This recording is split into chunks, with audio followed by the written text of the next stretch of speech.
Encuentro que la Fundación IDIS promueve y que denominamos iDiálogos porque es un espacio de conversación, de comunicación, de debate. Lo íbamos a haber celebrado en marzo, pero tuvimos un compañero de viaje imprevisto que nos impidió celebrarlo adecuadamente y que fue el COVID-19, que sigue con nosotros y que vamos sorteando las dificultades a las que nos lleva, ¿no? iDiálogos de hoy va a hablar sobre el COVID-19 como acelerador de la transformación digital. COVID-19 ha sido y es y será un transformador pues casi de manera obligatoria en nuestras vidas, ¿no? Nos ha transformado la existencia, nuestro día a día, nuestras rutinas, desde la mascarilla hasta cómo trabajamos, cómo nos relacionamos. Pero lo que sí que nos hemos dado cuenta es que la digitalización y COVID-19 lo ha acelerado, forma parte de toda nuestra vida, ¿no? Desde, como les decía, el teletrabajo, ¿no? Que nos ha obligado pues, a esa conexión digital. Desde el punto de vista del sector sanitario, al cual todavía en su curva de transformación digital pues tiene un modelo de madurez en torno al 30%, es decir, todavía nos queda un largo recorrido de digitalización. Si me pongo desde el lado del paciente, para nosotros la transformación digital es extraordinaria, porque ¿qué es lo que queremos nosotros? Queremos agilidad, queremos facilidad, queremos, bueno, pues tener las cosas a nuestro alcance, ¿no? Una cita desde una aplicación, un dispositivo que nos mida el azúcar, una conexión de videoconsulta con un médico, nuestras pruebas, que ya no las tenemos que llevar a rastras ni tener un cajón en casa específico para todas las pruebas que acumulábamos. Todo esto es facilidad y es satisfacción. Y es un tema que es tan interesante como una buena experiencia. Desde el punto de vista del empresario o del director general o del máximo responsable de una organización, pues lo pongo encima de la mesa, porque yo lo vivo. La transformación digital sabemos que es imperativo, que es una obligación, que no es una opción, pero claro que asusta. Asusta pues, por la inversión que supone, asusta porque cuál es el retorno de un cambio tecnológico de esta envergadura, cómo se traduce en cuenta de resultados, nos asusta por la legislación que tenemos que cumplir, por la seguridad, pues por todo este vandalismo de datos que puede haber. Y lo cierto es que también pensamos que esto es como las obras en casa, ¿no? Ya que estamos, seguimos y seguimos y seguimos y sobre todo estamos un poco ciegos, ¿no? Desde ese punto de vista, pero seguro que hoy nos van a dar nuestros excepcionales expertos un montón de claves para poder defender este movimiento, para poder empezar a implementar medidas que sí o sí tenemos que implementar, porque simplemente, si no, el mercado nos va a sacar fuera. Entonces, esto no es una opción. Y hoy, y ya me callo, contamos con Javier Peris, que hoy se conecta virtualmente, no está aquí entre nosotros, pues porque por motivos profesionales no se ha podido desplazar a Madrid. Javier es vicepresidente ejecutivo en ITSMF, al que saludamos en conexión virtual. Muy buenos días, Marta, encantado de estar con vosotros. Buenos días, Javier, el placer es nuestro. También contamos con Mariano Benito. Mariano es CISO de GMV Secure eSolutions y vicepresidente de Cloud Security Alliance España, que nos acompaña hoy aquí en la sala. Buenos días, Mariano. Buenos días, Marta, encantado de estar con todos. Un placer. Y con Francisco González Calero. Francisco es Lead Advisor Internacional en Govertis, que también nos acompaña hoy aquí en la sala. Buenos días, Francisco, gracias. Buenos días, Marta, muchas gracias por la invitación y un placer compartir con todos ustedes. Pues encantados. No nos vamos a quitar las mascarillas, como ven, porque no tenemos el respeto de la distancia de seguridad, aunque aquí estamos ventiladísimos y estamos con todas las medidas oportunas, pero respetar esto es fundamental y más para un sector y una fundación como es la nuestra, la Fundación IDIS. Javier nos va a hablar desde el punto de vista de la estrategia digital. Mariano se va a centrar también en temas orientados a la ciberseguridad. Y Francisco pues nos va a hablar más del tema de la protección de datos, desde el punto de vista jurídico, qué es lo que tenemos o no tenemos que hacer. Voy a iniciar este coloquio haciendo una pregunta dentro del entorno de lo que cada uno se va a enfocar a cada uno de ellos específicamente, ¿vale? A partir de aquí y tras esa breve reflexión, lo que me gustaría es un coloquio abierto, amigable y donde, aunque yo dirija una pregunta a uno, el otro pueda intervenir y oponerse radicalmente. A mí me gusta esto mucho, el que generemos debate y discusión.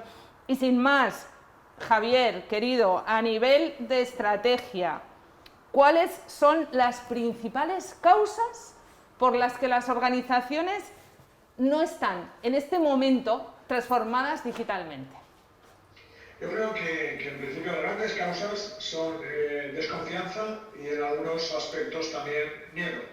Seamos realistas, todo cambio de alguna forma nos abre a riesgos, nos abre a modificaciones, a cambiar la forma en que hacemos las cosas, y eso las organizaciones son muy reacias. Las organizaciones están continuando un modelo de operación y se ven reacias por su propia estructura o por las decisiones a nivel estratégico. A mí me gustaría, antes de empezar, daros mi mayor agradecimiento a la Fundación IDIS por permitirme expresarme en este foro, que me parece importantísimo, el foro de la sanidad privada, un foro que está trabajando muy duro, que de alguna forma se ha visto también muy impactado por el caso del COVID, y al que me vais a permitir también le dé la enhorabuena a todos esos departamentos de tecnología de la sanidad privada que están trabajando muy duro, muy intensamente, y de alguna forma están logrando cosas increíbles en otro estadio.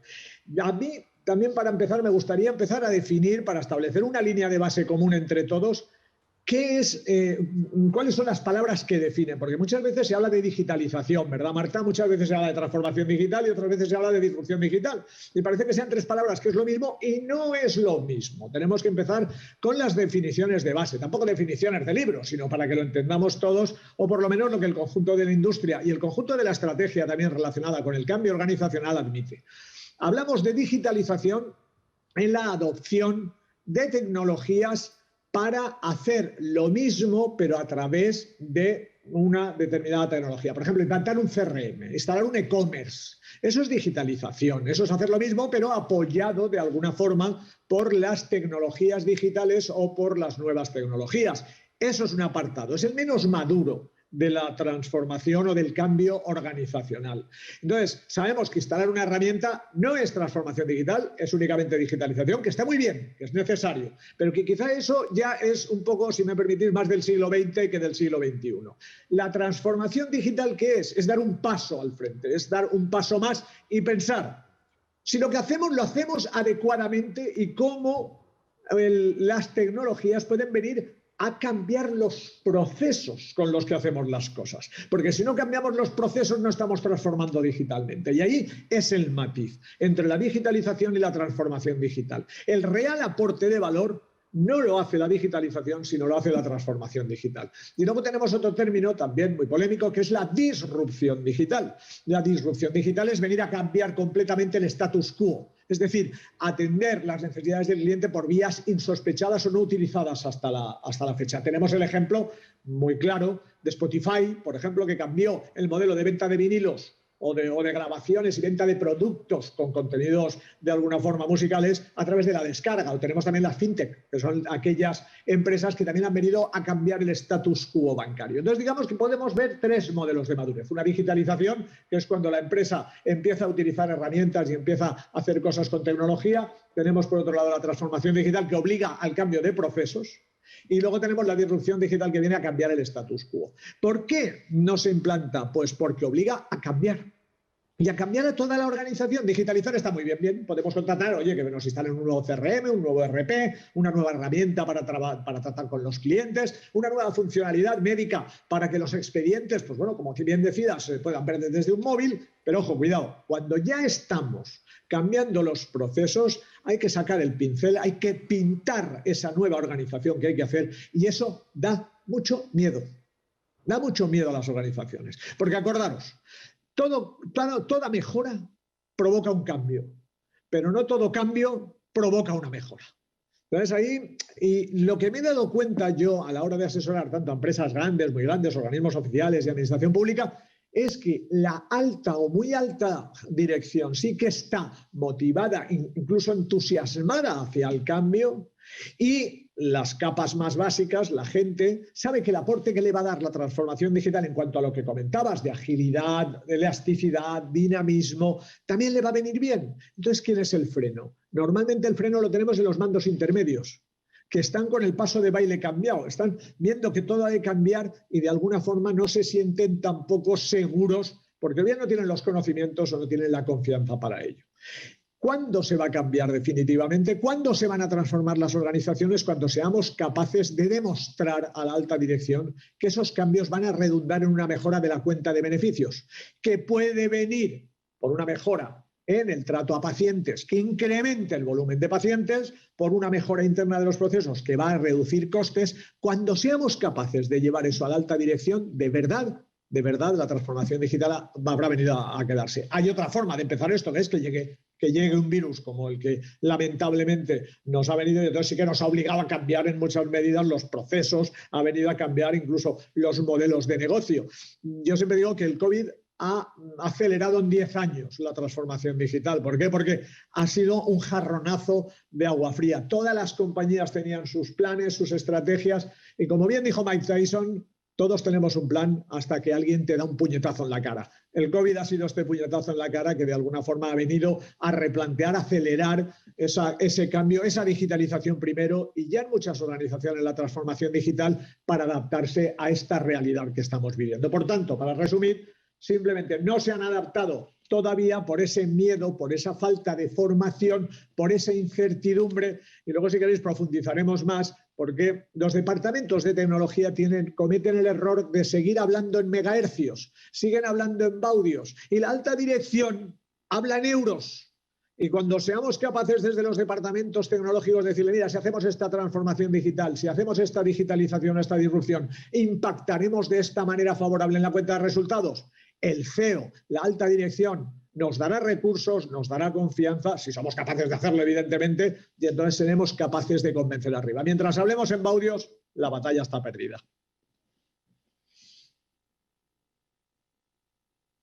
No te oigo. A ver si... Hay que hablar en términos de cuenta de resultados para poder hablar el mismo idioma, ¿no? Y también, muy de acuerdo contigo, es una amenaza para los perfiles profesionales porque todos nos tenemos que reformular. Espero que esta aceleración de la transformación digital haya venido para quedarse y no haya sido coyuntural. Seguimos y seguiremos profundizando sobre este tema. Mariano, vamos a ver, en materia de ciberseguridad, que es tu foco de expertise, aunque todos sois muy transversales, ¿están las empresas, las organizaciones en mejor situación hoy que hace un año, que antes del COVID? O sea, ¿qué ha hecho el COVID en materia de ciberseguridad y qué es lo que ha pasado durante este tiempo? Bueno, la verdad que el COVID ha supuesto y ha tenido unos grandes ganadores, que son los que salen en la prensa que han tenido éxito atacando a organizaciones y llevándose su dinero. Y esos han sido los principales ganadores de materia de ciberseguridad del COVID, porque muchas organizaciones, como bien contaba Javier, han emprendido sus programas de transformación digital que tenían previstos para varios años y los han ejecutado en 2 días. Ya. Bueno, a lo mejor alguno en una semana que se lo ha podido permitir, pero normalmente la gente ha tenido que trabajar en muy poco tiempo. Solamente aquellas organizaciones que habíamos previamente analizado y contemplado que esto o otras casuísticas distintas podían ocurrir, que teníamos planes de continuidad desarrollados, escritos, probados regularmente, testados regularmente y que teníamos una confianza en que, bueno, pues si había que activarlos estarían disponibles, hemos conseguido sobrevivir y seguir con cambios menores. Aquellas compañías que no tenían planes de continuidad han tenido que improvisar. Y los que los tenían, pero estaban en una estantería y bien guardaditos, han tenido que improvisar también. O sea, Claro. que esta aceleración ha sido a lo mejor demasiado rápida para quien no lo hubiera tenido demasiado o muy claro o muy maduro, ¿no? Efectivamente, efectivamente. Aquellas organizaciones que han tenido que improvisar, pues pasa como cuando alguien tiene que improvisar, que bueno, lo puedes hacer mejor o peor según tus habilidades, pero no lo haces tan bien como si ya lo tuvieras medianamente pensado. ¿Y qué hay que hacer para prepararse? Claro, evidentemente hay que prepararse antes de que ocurran las cosas. Entonces, para prepararte tienes que tener claro cuáles son tus procesos de negocio, en qué elementos se apoyan tus actividades diarias y tener dos cosas sobre ellas. Primero, tenerlas seguras en condiciones normales. Es decir, tampoco puedes decir, no, es que yo tenía unas condiciones de seguridad muy buenas ahora, pero ha llegado el COVID y las he tenido que romper. Bueno, me alegro por la primera parte, pero claramente no estabas preparado para lo que pudiera pasar. Y exactamente esa es la segunda parte que ha habido que hacer. Muchas organizaciones entre la tesitura de o salgo a internet, permito teletrabajar, publico como buenamente pueda todo lo que hay, o me muero, pues han tirado por ese camino. ¿Qué ha pasado? Que ha venido gente y ha dicho, muy bien, me has abierto tu CRM sin tener ninguna protección, fenomenal, para casa, ya te pasaré luego la cuenta. Y se la han pasado. ¿Qué es lo que hay que hacer? Evidentemente, todo ese tiempo que estás dejando tus servicios expuestos, no protegidos, todo ese tiempo que estás dejando a tu gente que está trabajando, teletrabajando en su casa con gran esfuerzo y no lo tienes protegido, todo ese tiempo que estás dejando a los profesionales de la asistencia, que bastante tenían en marzo y en abril y en mayo y después con todo lo que han tenido desasistidos en lo digital, sin un canal, sin un recurso, es tiempo perdido que no vas a echar de menos. Pero lo siguiente que tienes que hacer es que ese tiempo sea el mínimo posible. Pon enseguida medidas de seguridad adecuadas, como las que tenías al principio, o mejor dicho, como las que deberías haber tenido al principio, y ponlas en marcha ya. Y luego, dos temas que son difíciles de entender, sobre todo si no tenían ninguna preparación, y es que, independientemente de que tú pienses que lo tienes todo seguro, tienes que probar que todo está seguro. Es decir, no, yo ya he publicado esto, está fenomenal y tengo que la gente necesita una contraseña y además tengo un certificado fenomenal. Asegúrate de que efectivamente está fenomenal.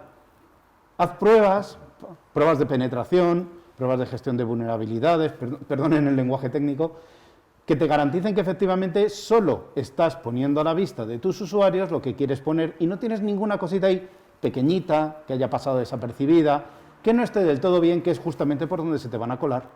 Claro, o sea que para asegurar la ciberseguridad de nuestras tecnologías, lo que tenemos es que tener estos planes, estos dobles circuitos de contingencia, porque en el caso del COVID, claro, las pandemias parece que han venido para quedarse, ¿no? En el sector sanitario tenemos que estar preparados para estos dobles circuitos de inmediatez, de manera clara, ¿no? Efectivamente. Porque no nos puede sorprender, ¿no? No, y si te sorprende es que no habías hecho tu trabajo de preparación previo. Hablaba Javier antes de la transformación digital y de cómo nos permite mirar al futuro y evolucionar. Y efectivamente la necesitamos, pero no tenemos que pensar que el futuro es rosa, brillante y maravilloso por el mero hecho de ser futuro. Queremos que sea rosa, brillante y maravilloso, y si hacemos la transformación digital correctamente, nos dará grandes oportunidades de negocio, nos podrá reducir costes cada organización donde vea, pero claramente si la hacemos sin tener en cuenta que esa transformación digital pone y publica para ciertos perfiles información a la que antes no tenía acceso y que el canal tiene que ser seguro y que tienes que verificarlo, pues estás construyendo un fantástico coloso con unos pies de barro que se llaman seguridad. Se venía ya trabajando en algunos aspectos de transformación digital, en el ámbito sobre todo sanitario. Las aseguradoras pues, nos iban ofreciendo, por ejemplo, la posibilidad de la telemedicina, pero sí que es verdad que, bueno, que llega un momento en marzo en el que de repente pues, hay un punto de inflexión, nos mandan a todos a casa, corriendo, deprisa. A lo mejor no había ni siquiera equipos portátiles para que los trabajadores pudieran seguir teletrabajando y claro, pues por dar una continuidad al negocio, pues obviamente lo que se ha tenido que es improvisar, ¿vale? Muy en línea con la exposición de Manuel. Entonces, a nivel jurídico también lo hemos notado. O sea, por ejemplo, cuando se estaban haciendo esas evaluaciones de impactos, esos análisis de riesgos, pues se veían, cuando nos metíamos más en el área de ciberseguridad, pues se veían desastres naturales, terremotos, se veían problemas con tus propios proveedores que pudieran generarte un fallo de seguridad. pero yo nunca me había encontrado en un análisis de riesgos un riesgo de pandemia y teletrabajo masivo. O sea, nos ha pillado a todos con el paso cambiado. Y claro, España, los negocios, el sector sanitario, obviamente además que dependen vidas, pueden depender vidas, dependiendo de en ese momento la patología que tengas, tenía que seguir funcionando. Pero ya una vez que empezó a rodar todo en una nueva dinámica, para lo que no estábamos preparados, porque a nadie se le había pasado, o a muy poca gente se le había pasado por la cabeza, que podía haber un riesgo masivo de pandemia y todos a casa, por contagio masivo, pues obviamente sí que ya hemos ido poco a poco diciendo, bueno, hemos empezado, por ejemplo, a teletrabajar, vale, perfecto, pero ahora habrá que ir reforzando esta práctica, que puede ser que se quede, y que haya venido para quedarse, pero obviamente lo que tenemos también que hacer es, por ejemplo, tener una normativa, una política, un protocolo de teletrabajo, para que esto no vuelva a ocurrir. Y si luego nos vuelven a decir las autoridades sanitarias que podemos volver al trabajo presencial, pero luego, por lo que sea, hay un rebrote y estas cosas que vivimos al día, dependiendo de las noticias, si de repente hay un brote, pues obviamente tendríamos otra vez que volver o poner en marcha esos procedimientos, esos protocolos que hasta ahora no los teníamos presentes. Con lo cual, esa privacidad por diseño, ese pensar en la protección de datos desde las fases previas a la obtención, durante todo su tratamiento hasta su destrucción, esa responsabilidad proactiva, ese deber de cumplir con el reglamento, y demostrar además que cumples, que es lo importante, pues obviamente lo que sí que requiere es análisis, calma y reflexión. Si eso no se hace, y más tratando en el ámbito de este foro con datos muy sensibles, estamos hablando de datos de salud de las personas, pues obviamente no se cumplirá con la normativa, pero sí que podemos llegar a cumplir siempre y cuando pues, el contexto, la situación nos lo permita y podamos hacer las cosas con calma. Por ejemplo, pues nos llegaban muchas consultas en el sentido de, bueno, y esta aplicación, bueno, es que estamos hablando de datos de salud y lo primero que estamos viendo es que esta aplicación a lo mejor está fuera de la Unión Europea y hay una transferencia internacional. Bueno, a lo mejor con las prisas se nos ha pasado alguna, pero sí que ahora deberíamos empezar a reflexionar y empezar otra vez a decir, bueno, pues vamos a ver si está fuera de la Unión Europea, si de acuerdo a la normativa, pues esa transferencia se puede realizar o no, partiendo de la base que estamos alojando datos de salud, por ejemplo. O en el sector público nos encontramos que muchos CISOs desconocían la existencia del Real Decreto Ley 14/2019, que entre otras cosas te dice que un contrato, pues, modificó varias disposiciones, pero entre ellas la Ley de Contrato del Sector Público, y entre otras cosas te está diciendo que o hay en el contrato público una declaración de la ubicación de los servidores de tu proveedor, o ese contrato público es nulo de pleno derecho, con las consecuencias que tiene eso.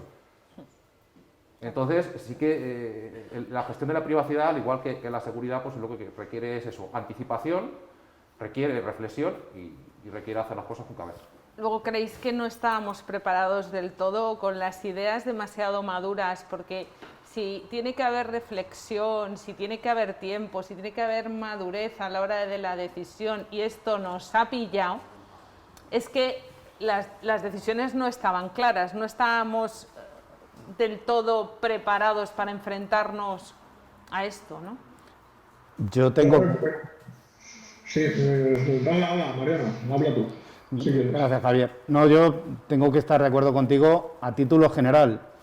Es decir, podemos, de entre todas las empresas y organizaciones que hay en España, y en el sector sanitario no podemos hacer excepciones, probablemente los más habituales sean las organizaciones que no estaban preparadas. Y ahí también tengo que romper una lanza por nuestro sector, porque por diversas razones probablemente las empresas sanitarias comparadas con otros sectores sí que fueran conscientes de estos problemas. Otra cosa es que esa conciencia no estuviera plasmada en un plan a 10 años vista, como contaba Javier, y estuviéramos en el año 3 y esto tocaba en el 7. O sea, quizás sabíamos que lo teníamos que hacer y no se habían hecho. Pero también tengo que romper una lanza por la gente que lo tenía preparada. O sea, yo conozco organizaciones que efectivamente el 27 de febrero de 2020 ya habían activado sus planes en previsión de pandemias y estaban operando y trabajando. Ha habido también casos de ese sentido, no todos son malas noticias. ¿Ibas a comentar algo, Javier, al respecto? Sí, vamos, yo creo que todos estamos de acuerdo que a estas alturas del siglo XXI, ¿vale? Porque muchos de los que están aquí pensamos en el futuro como el año 2000, y el año 2000 hace ya 20 años del año 2000, o sea, centrémonos que ya estamos en el futuro, ¿no? Pero en estas alturas del siglo XXI yo creo que ya no cabe la menor duda que la tecnología o frena o acelera, jamás pasa inadvertida. O frena o acelera las actividades de las organizaciones. Y hablo incluso de organizaciones como pueden ser ayuntamientos, administración pública y, cómo no, el sector salud, el sector que nos ocupa. ¿De acuerdo? Una buena adopción de la tecnología, evidentemente, lo que va a permitir es un mayor crecimiento, una mayor seguridad, unas mayores oportunidades, y un mal gobierno y una mala gestión de la tecnología lo que va a hacer es no ser resiliente, tener problemas de operación, etcétera. Por tanto, lo que debemos de hacer también es evangelizar y que se dé cuenta la alta dirección de la necesidad de plantear las tecnologías como un elemento estratégico de cara al negocio. Y entonces, para esto, permitirme que lo vuelva a decir, tenemos que empezar a hablar negocio. No sirve de nada hablar, no, es que esto no, que me parece muy bien en ciertos foros, las vulnerabilidades o los incumplimientos, no, hablemos de pasta. Y hablemos de pasta arriba, esto te va a suponer tantos dineros de multa, esto te va a permitir tanto dinero en reputación, es decir, seamos capaces de hablar negocio de una vez y de transferirlo. Y con respecto a aquellos que han resistido mejor el envite, son aquellos que de alguna forma tenían más interiorizado la importancia estratégica de la tecnología de cara al negocio en sí, y tenían, pues eso, dotados a los departamentos de ciertos conocimientos, ciertas infraestructuras y sobre todo ciertos procesos que lo hacían más resiliente. Yo coincido con vosotros que nadie, bueno, con Francisco Calero, que nadie tenía un plan para la pandemia. Yo siempre que doy clase en gestión de riesgos siempre pongo el ejemplo de que impactara un meteorito contra la corteza terrestre y desapareciéramos como raza humana. Es un riesgo que evidentemente existe, pero que no vamos a gestionar porque si bien el impacto sería muy elevado, la probabilidad era muy poca.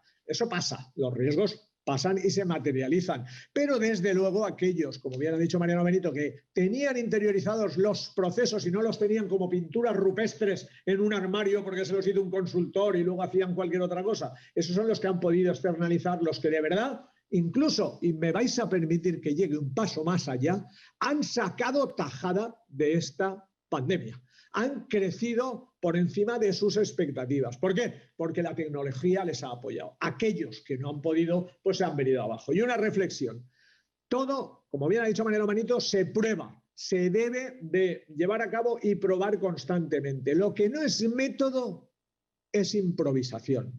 Y hasta en el jazz, cuando la improvisación es buena, siempre se dice que improvisación más bien ensayada. De nada vale tener las ideas en la cabeza, de nada vale tener los procesos en el armario. Lo que debemos de hacer es practicar, ponerlos en marcha, mejorarlos constantemente, y eso, en definitiva, es lo que hará a las empresas muchísimo más potentes.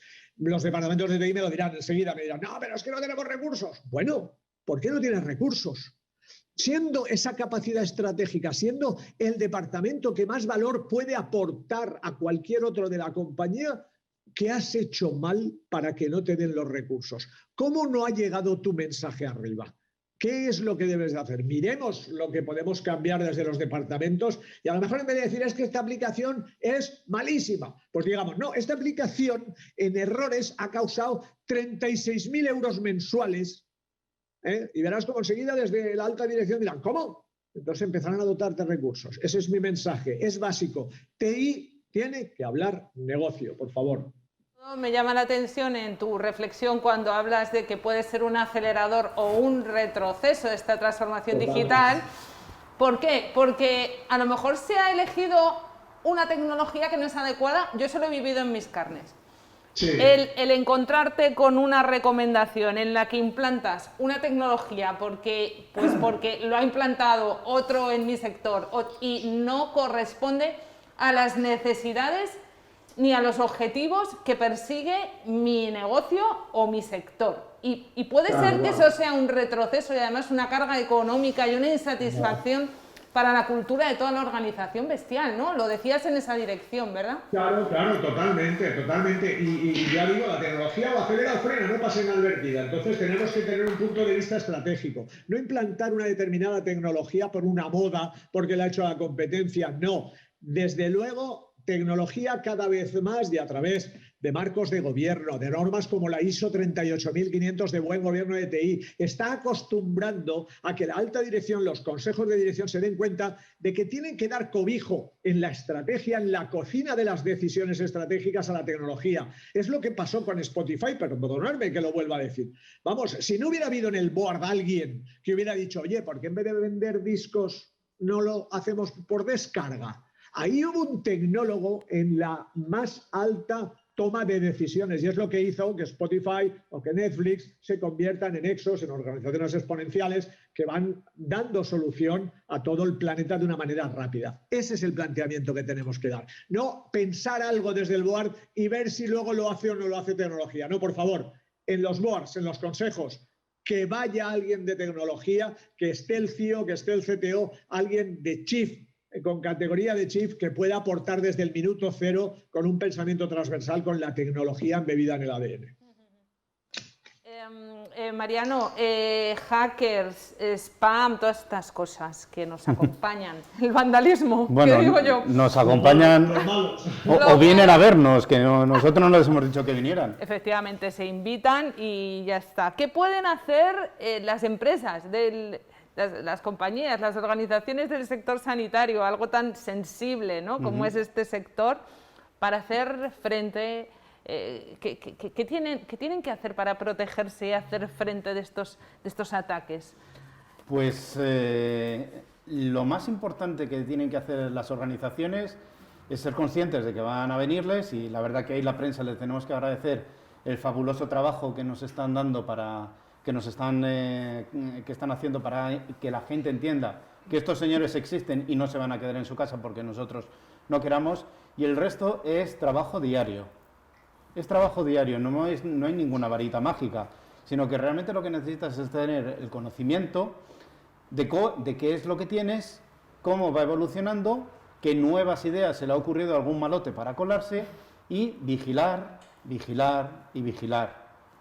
Las formas que tiene una persona de robar una casa, pues no sé si se ha inventado uno en los últimos 10 años, pero cualquier persona que tenga un negocio pone una alarma.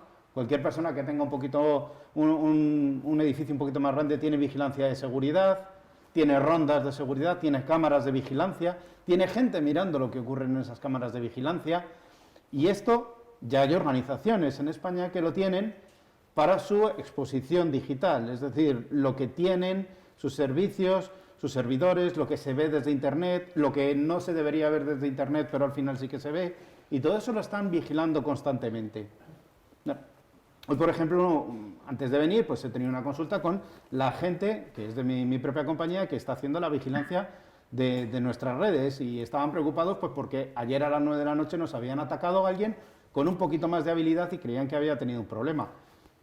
Esto pasa, no voy a decir todos los días, pero todos los días nos están atacando, y como estamos continuamente vigilando, sabemos dónde nos han atacado, y como previamente hemos hecho nuestros deberes preventivos de tenerlo todo en orden, vienen a atacar, se encuentran que estamos defendidos, se van a otro lado. Sí, pero hay que vigilar y hay que poner puerta blindada, ¿no? Exactamente. O sea, quiero decir... Claro, y eso es lo que tenemos que hacer. No todo el mundo, tiene las puertas blindadas, hay mucha puerta de contrachapado, hay mucha cortinilla de estas de las que se ponen para que no pasen las moscas, y también pasan las moscas, y no todo el mundo está vigilando. Entonces, los servicios de vigilancia digital, de CERT, de CSIRT, son fundamentales, porque sin ellos vas a ciegas, no sabes lo que te está viniendo a visitar. Claro. Es que dentro de lo que es el entorno de la transformación digital hay una cantidad de perfiles profesionales alrededor, ¿no? Lo que contaba Javier. No es solo implementar una cultura de transformación digital, es dotarte de las personas y los perfiles profesionales adecuados, porque evidentemente estos perfiles que están vigilantes, que están monitorizando cuando vienen los malos, me imagino que tienen que tener una especificidad de formación. Correcto, efectivamente. Y no solamente una formación, también una experiencia. Mucha gente que, de hecho, a veces me ocurre que te encuentras a alguien por ahí, por la calle, y dices que yo soy un hacker estupendo. Bueno, ¿y por qué eres un hacker estupendo? No, es que tengo aquí una versión del Windows en un CD que tengo, entonces me puedo instalar... Bueno, cada uno se llama y se autodenomina como quiera. Pero en el día a día, la gente que lleva tiempo trabajando en estas tareas, que sabe exactamente cuando algo que ha pasado es un indicio realmente relevante y cuando pues es una falsa alarma, marcan la diferencia. Y como tú bien dices, no hay tanta gente que sepa hacerlo y no es fácil encontrarlo, pero bueno, hay otras opciones en el mercado, a través de empresas que puedan dar estos servicios que pues te pueden sacar de un apuro por lo menos a corto plazo, luego ya te puedes dotar o no de estos perfiles. Sí, porque cuando te invaden te desmontan, ¿no? O sea, en ese momento es que la organización se quiebra entera, entiendo. Bueno, depende. No, de hecho, algunos malos son tan inteligentes que antes de atacarte ya han visto tus cuentas, ya saben cuáles son tus beneficios y saben cuánto te pueden sacar para que se lo puedas pagar, pero no te dejen en la ruina y así dentro de un tiempo lo mismo hasta te sacan una segunda. Vale. Bueno, pues sí, eso ocurre incluso cuando te roban en la calle, ¿no? Que a mi hija un día le dijeron, te robo, pero te dejo el dinero para que te puedas subir en el metro. Bueno, pues... Qué delicado, la verdad. Efectivamente, fue delicado el atacante, el hacker. Oye, seguimos con el tema de la privacidad y de los datos. Y mira, estamos trabajando en la Fundación IDIS con el tema de la interoperabilidad, ¿verdad? Es un proyecto para nosotros vital y realmente pues el tener la interoperabilidad de la historia clínica, teniendo el foco de manera obsesiva en el enfoque al paciente, pues es importantísimo para nosotros. Pero yo te pregunto, ¿el RGPD plantea obstáculos? O sea, ¿eso es un obstáculo para la interoperabilidad en el sector sanitario? Pues a mi criterio no. Lo único que sí que tenemos que tener, lo mismo que se trabaja en paralelo, por un lado pues están todos los flujos de información, que los sistemas sean compatibles entre ellos. Además tenemos un sistema de sanidad, por un lado, dividido en 17 comunidades autónomas, más Ceuta, Melilla, que se gestionan por el Estado. Tenemos luego la sanidad privada, que por un lado están los propios hospitales y centros privados de sanidad, están las aseguradoras, las compañías aseguradoras. Lo más importante, sobre todo, es delimitar claramente qué figura o qué figuras van a ser los responsables de ese tratamiento de datos, ¿vale? Y de esa comunicación de la historia de un paciente, de un centro con un CIF a otro centro con otro CIF, ¿vale? Entonces, a nivel público es mucho más sencillo, porque al final, bueno, pues el Ministerio de Sanidad pues puede hablar con las comunidades autónomas, pueden sacar alguna orden ministerial o algo por el estilo y de hecho pues ya tienen mucho trabajado en lo que es todo el tema de la tarjeta sanitaria, que pueda ser interoperable en las diferentes comunidades autónomas, lo tienen también bastante trabajado en el tema de la historia clínica. Pero claro, en el tema privado, pues claro, nos podemos juntar pues, con un hospital de una empresa que empieza por S, luego podemos tener un hospital de otra empresa que empieza por B, entonces sí que tenemos diferentes figuras y lo más importante sobre todo es tener claro si vamos a esa nueva figura que establece el reglamento de la corresponsabilidad del tratamiento, ambos somos corresponsables o bien atendiendo al caso concreto, pues podríamos también evaluar que el paciente pues diera una especie de, con una acción positiva, pues por ejemplo pues el sistema pues obligara a llegar un mensaje al móvil del enfermo y del paciente, y que el paciente por ejemplo pudiera pues contestando el SMS, poniendo un código, como si fuera pues el Google o el Microsoft Authenticator, pues autorizar esa comunicación de un CIF a otro, ¿vale? Porque el principal problema jurídico, sobre todo en sanidad privada, es que tenemos dos CIF. Y va a pasar de uno a otro. Y como no hay una ley que nos lo permita... Pasa de uno a otro a través del propietario de la información, que es el paciente, ¿no? Sí, efectivamente. Si establecemos algún tipo de sistema en el cual el paciente se le solicita permiso para que pase su información de un centro a otro y el paciente, pues mediante un código que recibe en el móvil o algún tipo de token, pues directamente lo autoriza, lo pulsa esa notificación que le llega al móvil, por ejemplo, pues podría quedar correctamente validada esa comunicación de datos, porque es lo que hay a nivel jurídico, es el problema principal que hay. Pues tendremos que resolverlo, vamos, de hecho estamos trabajando en la arquitectura de este gran proyecto y bueno, pues realmente esto pues habrá que respetarlo. Privacidad por diseño. Efectivamente. Oye, Marta, y una cosa, ¿no podría ocurrir que a lo mejor las organizaciones tienen un sentido muy patrimonialista de sus datos? Es decir, pues podría ocurrir, de hecho ocurre. Ah, bueno. Claro. No sé, a lo mejor también ese problema legal puede ser una excusa que algunas entidades que tienen, no, estos son las pruebas clínicas que tengo estos pacientes son mi pequeño tesoro, no lo quiero compartir con nadie, y que estén poniendo a la ley simplemente como excusa cuando en realidad no tienen la más mínima voluntad. Sí, bueno, en el sector sanitario sí que se ven bastantes peculiaridades porque, por ejemplo, pues siempre se tiende a ese profesional que trabaja en la sanidad privada, siempre se tiende a considerarle con la figura del encargado de tratamiento, porque al final el paciente cliente es mío, me paga a mí y yo al final te pago por el servicio que le prestas a mi paciente. Pero claro, es que la ley de autonomía del paciente, a cualquier profesional sanitario, en el momento que realiza una prestación asistencial, tiene que abrir historia clínica, porque le obliga la ley. Y si tú tienes que abrir una historia clínica a tu nombre o al nombre del centro en el que trabajas, pues ¿cómo no vas a ser considerado responsable del tratamiento?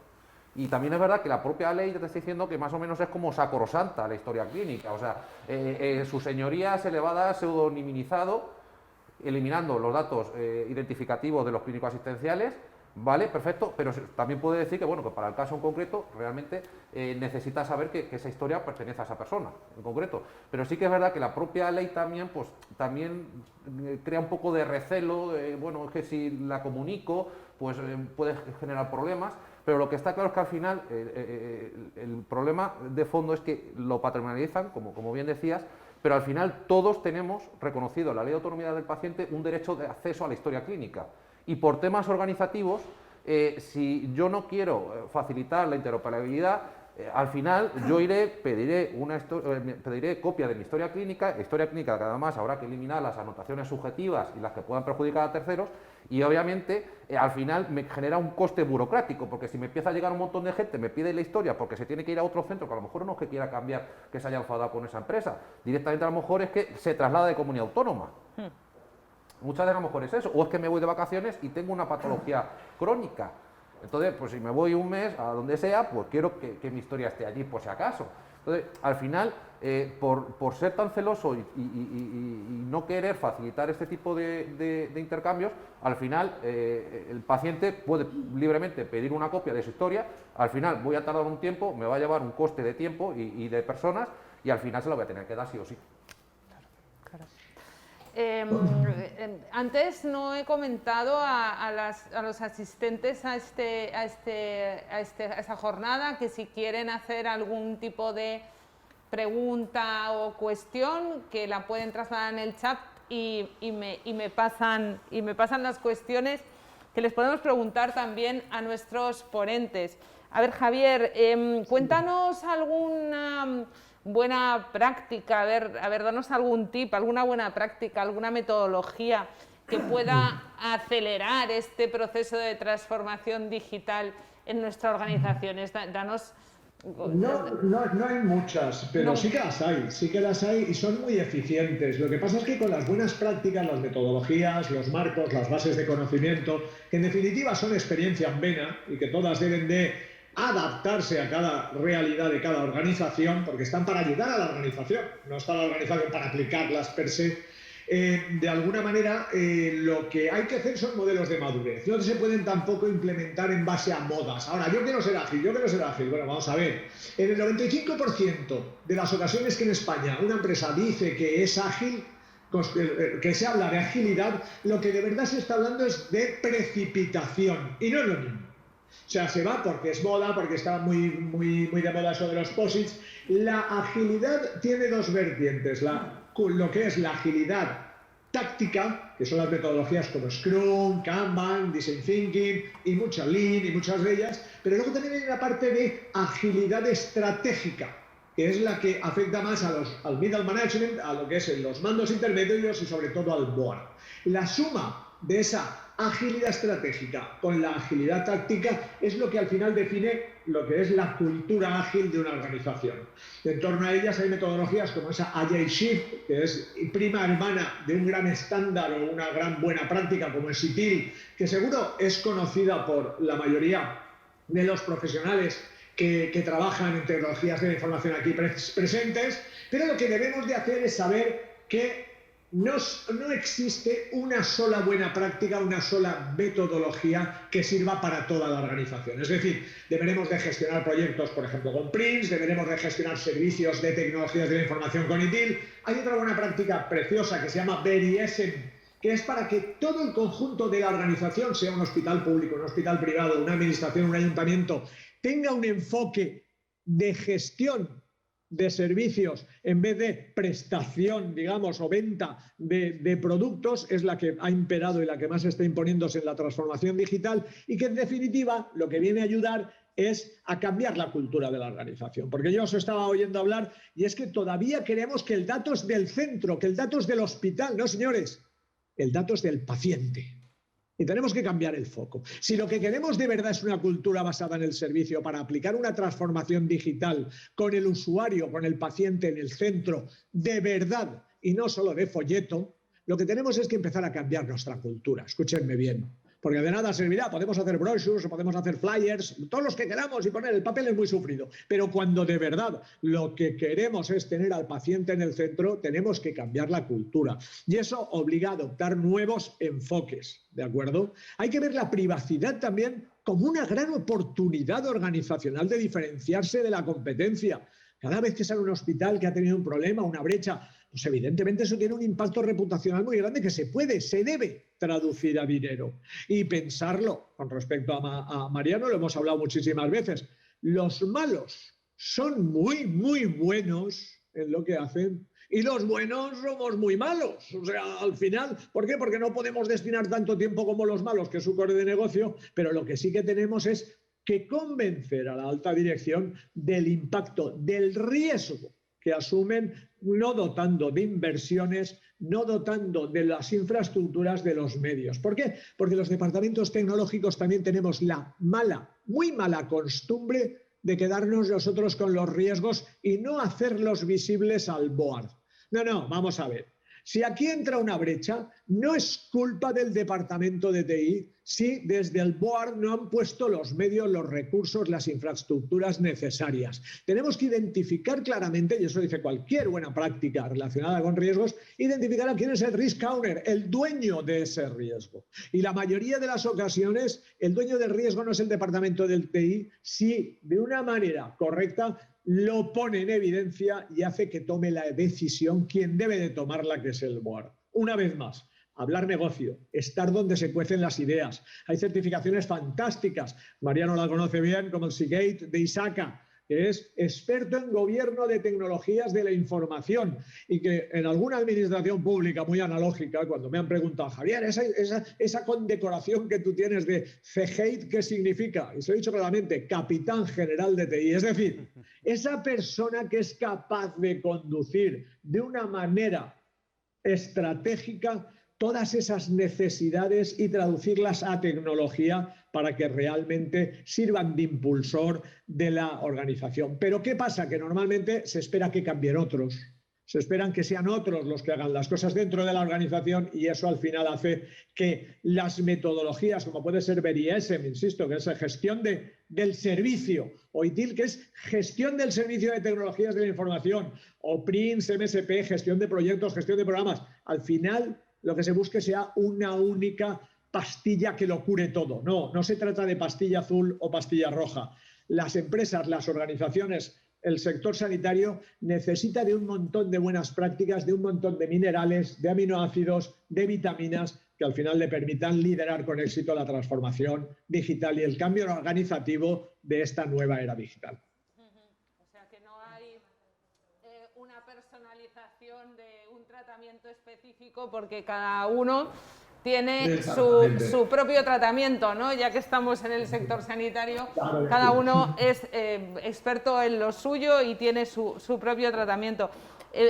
Oye, Francisco, háblanos de usos concretos de la transformación digital. Hablemos un poquito del tema de telemedicina, de monitorización del paciente y de todo esto que también nos va a acompañar. Sí, pues obviamente, empezando por la segunda cuestión, tema de monitorización, obviamente tiene grandes ventajas, tanto para el sistema sanitario, tanto público como privado, como para el propio paciente, porque obviamente pues, a través de una app, una pulserita, pues te están monitorizando los niveles de azúcar en sangre o cualquier otra circunstancia física, pues obviamente se acortan los tiempos de hospitalización. Obviamente siempre se está mejor en casa que no en el hospital, por muy cómodo que te preparen la habitación.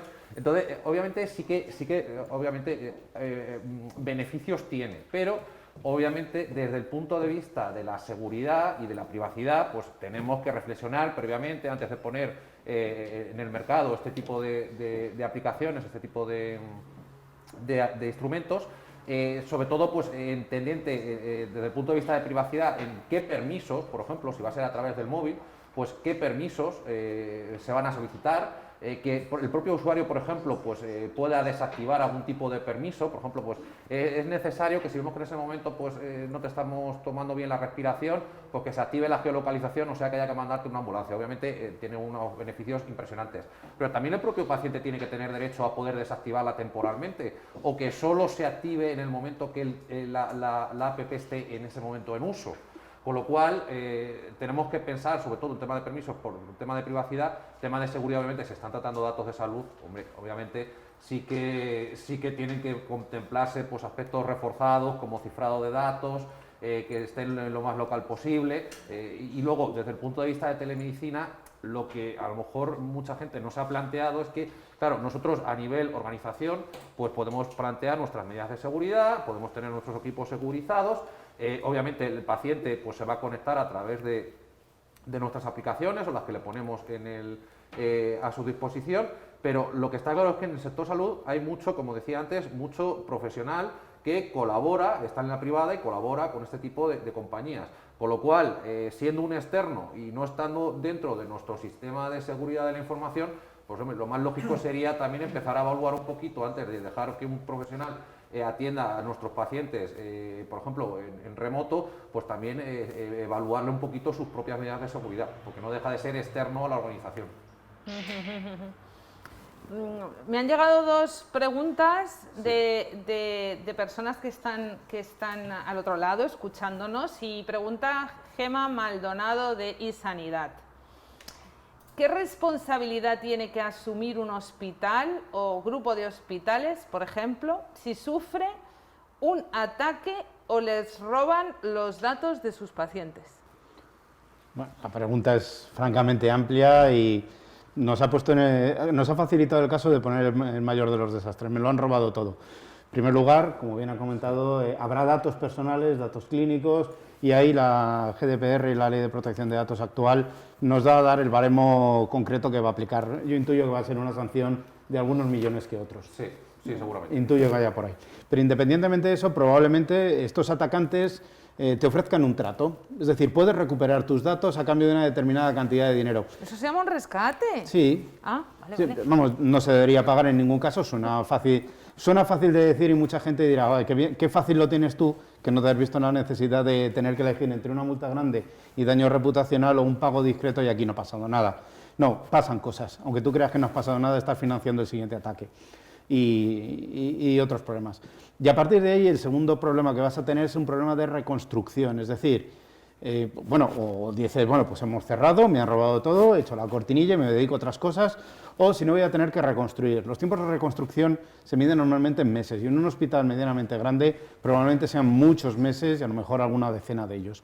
De trabajo intenso, de reconstrucción, de recuperación, de lo que haya, de donde se pueda, de volver a montar los sistemas, montarlos, esperemos que en esta ocasión bien, con privacidad con defecto, con seguridad bien incluida, con un nuevo paradigma de gobierno que evita que pasen estas cosas.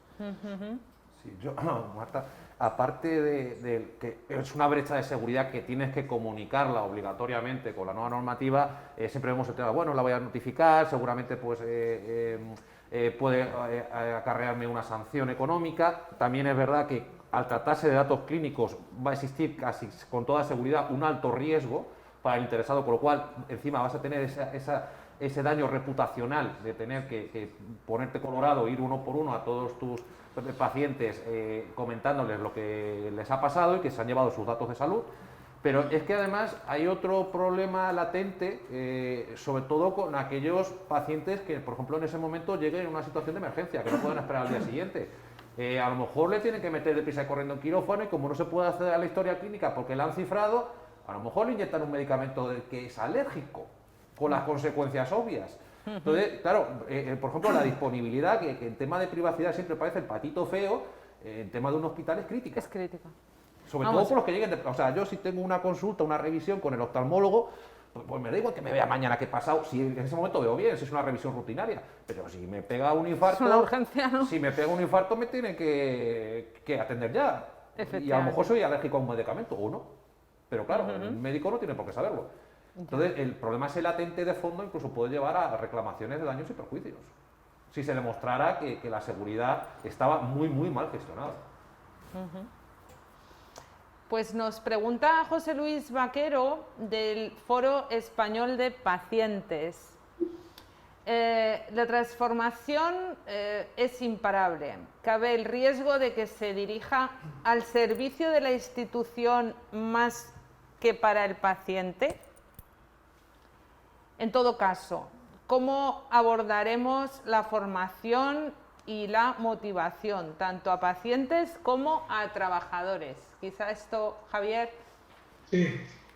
Bien, yo con respecto a la segunda parte de la pregunta, yo creo que es decisión estratégica el saber dónde se pone el foco. Si se pone el foco en el paciente, evidentemente, pues bueno, se hará toda la transformación digital para llegar a aumentar esta satisfacción y, desde luego, la cuenta de resultados, porque no olvidemos que existe un servicio que prestar, pero también existe, por supuesto, una cuenta de resultados que atender y mantener saneada. Yo creo que no se pierde el foco, porque lo que vende hoy, lo que hace crecer a las empresas, es tener a clientes satisfechos, ¿de acuerdo? Puede haber empresas que no, que sean mucho más cortoplacistas y que prefieran otro modelo de negocio, pero eso al final el público lo acaba detectando, y lo que sí que puede servir la transformación digital es para saber qué se hace mal de entrada y cómo mejorar. O sea que la transformación digital, como mejora de los procesos existentes, ya va a tener un impacto positivo en la relación de la institución con sus clientes, con sus pacientes en este caso, y desde luego optimizando los recursos de una manera aportada o de alguna forma hormonada con la tecnología, pues va a hacer que se logren nuevos retos, nuevos hitos, se logren también asignar mejor los recursos, con lo cual va a redundar, estoy completamente seguro, en una mejora. Ahora, si existe una organización que tiene otro modelo de negocio, que puede ser pues, tan respetable, porque son entidades privadas, pues evidentemente podría poner el foco en otras cosas. Pero yo creo que esto es muy peregrino, el pensar que solo se va a utilizar para una mejora, digamos, interna, o para perjudicar o de alguna forma reducir la satisfacción del cliente. Siempre se hace con el cliente o con el usuario, con el paciente en el centro, e intentando atender sus necesidades, potenciar nuevas oportunidades y, por supuesto, cada vez mejorar esa satisfacción. Pues gracias. Bueno, estamos a 2 minutos de terminar. Bueno, yo de todo esto, nuestros expertos han respondido. Yo de todo esto pues me quedo que la transformación digital ya lo estábamos viviendo, ¿no? En nuestras carnes, en nuestras vidas. No es una opción, ¿no? Sino que realmente pues es una obligación. Que parece que la transformación digital no solo nos lleva a tener suficiente presupuesto para invertir en esta transformación, sino que además lleva arraigado un cambio cultural en la organización que hay veces que es difícil de sortear, ¿no? Nuevos perfiles profesionales, nuevas formas, nueva formación, nuevas maneras, ¿no? Hay que prepararse y pensar, ¿no? La transformación digital para no precipitarse y adoptar tecnologías que no nos aporten, ¿no? Hay que hablar en términos del CEO, ¿no? En términos de hablar negocio, ¿no? Hablar en términos de cuenta de resultados para que nos entiendan, ¿no? Que muchas veces es complicado, ¿no? Y hay que además ponerse puertas blindadas, ¿verdad? Y monitorizar y tener un observatorio, ¿no? Para cuidar, bueno, pues ese tesoro que hoy constituye el dato, ¿no? Es completamente nuclear en nuestras organizaciones. Bueno, yo quería agradecer a estos 3 magníficos expertos ponentes que hoy nos han acompañado y que yo creo que, bueno, a mí desde luego me ha dejado pozo lo que me han dicho y estoy convencida de que a todos ustedes también, así que vaya por delante nuestro agradecimiento por estar hoy aquí. Gracias. Muchísimas gracias. Y ya para finalizar la jornada, pues contamos con nuestro secretario general, Ángel de Benito, que nos va a transmitir unas palabras para cerrar la jornada y diálogos. Por favor, Ángel.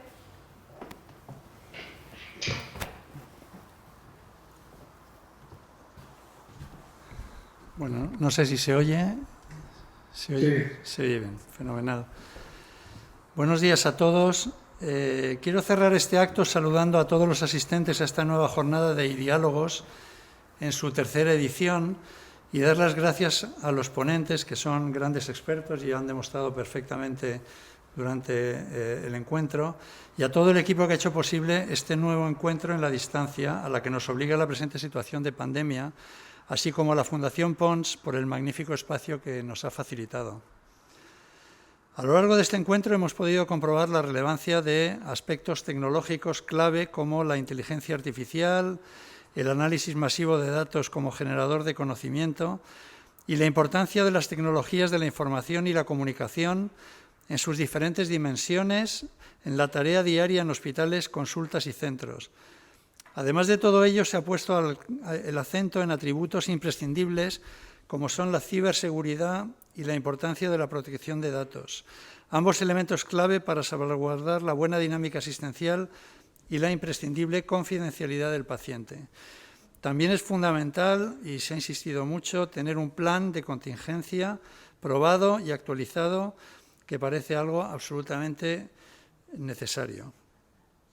De todos estos aspectos, tan solo me gustaría subrayar una idea que ha quedado de manifiesto: la incorporación de la tecnología digital, segura, accesible y versátil, ya no es una opción, sino que hoy en día es una obligación para todas aquellas organizaciones que deseen estar alineadas con las exigencias y necesidades de la sociedad, convenciendo a la alta dirección de las empresas, hablándoles de euros y de negocio. La sanidad está cambiando y tiene un carácter más participativo, más preventivo, más preciso y más personalizado. Las herramientas tecnológicas que nos ofrece la ciencia son un elemento distintivo de nuestra era. La tecnología también permite mejorar los resultados sanitarios al facilitar el acceso al sistema, la eficiencia, la calidad y la seguridad, la resolución asistencial y la percepción del paciente de una mejor atención. Por otro lado, avanzar en la senda de la implantación tecnológica más innovadora y vanguardista permite a las organizaciones ejercer una posición de liderazgo en el sector a través de la diferenciación y la excelencia en el servicio prestado. A partir de esta aproximación, me gustaría destacar un proyecto que también ha comentado Marta y que venimos impulsando desde la Fundación IDIS, que ya comenzamos hace 5 años con la publicación del informe sobre la interoperabilidad bajo el estudio de interoperabilidad en el sector sanitario, el paciente como actor principal. Tomando como base este documento, hemos apostado de forma decidida por la accesibilidad del paciente a su información clínica, por la mejora de su continuidad asistencial y por facilitar su movilidad dentro del sistema sanitario. Todos ellos principales beneficios de un proceso de interoperabilidad. Y en ello estamos. Desde la Fundación IDIS consideramos que es nuestra obligación facilitar aquellas herramientas que permitan acercar la sanidad al individuo mediante una plataforma segura de interoperabilidad. Las instituciones privadas estamos de acuerdo en compartir la información del paciente como respuesta a algunas de las dudas que se han generado en la charla. En la Fundación IDIS estamos convencidos de que esta plataforma aportará grandes ventajas: una mejor calidad del proceso asistencial, una reducción de los costes operativos y administrativos, al evitar duplicidades y simplificar el manejo de datos y de documentación clínica y evitar pruebas complementarias redundantes. Para finalizar, en IDIS apostamos por el futuro y para afrontarlo con decisión ponemos al servicio de nuestra sociedad toda nuestra realidad y potencial, la de un sector de titularidad privada que realiza el 30% de la actividad asistencial en el país, que es vanguardista e innovador, que aporta valor y que trata de generar soluciones a un problema común, que es el de la supervivencia de todo nuestro sistema sanitario, contando con una baza fundamental, la de la innovación focalizada en el paciente y manejada de una forma garante por la pericia y conocimiento del profesional. Solo generando entornos innovadores y mediante la suma del esfuerzo, el diálogo y la cooperación es como podremos dotarnos de un marco de referencia solvente y sostenible que mire con más confianza al futuro y ejerza la posición de liderazgo que le corresponde por su naturaleza y dimensión social. Muchas gracias a todos.